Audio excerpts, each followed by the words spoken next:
কাউকে শরীক করা হয়, যখন বলা হয় আমার সন্তানকে, ওটা আমার সন্তান না, ওটা আরেকজনের সন্তান, তখন আমি অনেক কষ্ট পাই। কষ্ট পাই না আমরা?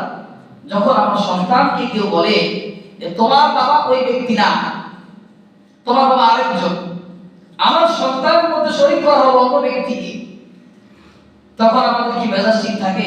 থাকবে? অবশ্যই না। তো আল্লাহ তাআলা আমাদেরকে সৃষ্টি করলেন, আল্লাহ তাআলা আমাদের রব, আল্লাহ এই সারা জাহানকে সৃষ্টি করলেন। এই সারা জাহানের মধ্যে যদি আরো কাউকে সৃষ্টিকারী হিসেবে শরীক করা হয়, তার আল্লাহ তাআলা কি পরিমাণ কষ্ট পায়।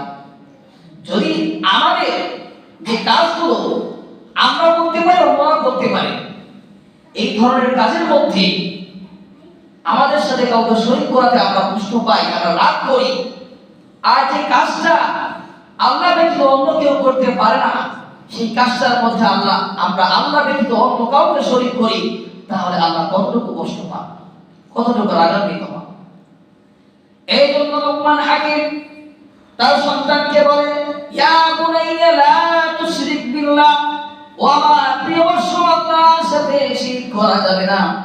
ইন্নাশ শিরকা লাযুলমুন আযীম, কারণ শিরকটা হচ্ছে সবচেয়ে বড় জুলুম।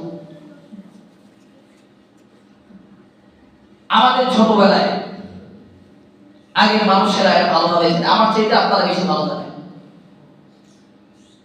যখন আমরা মিথ্যা বলতাম, আমরা কোনো গুনার কাজে লিপ্ত হতাম, আমাদের পিতা মাতা আমাদেরকে বলতো মিথ্যা বললে আল্লাহ পাপ দিবে, মিথ্যা বললে আল্লাহ শাস্তি দিবে, এগুলো বলতেন আমাদের বাবা।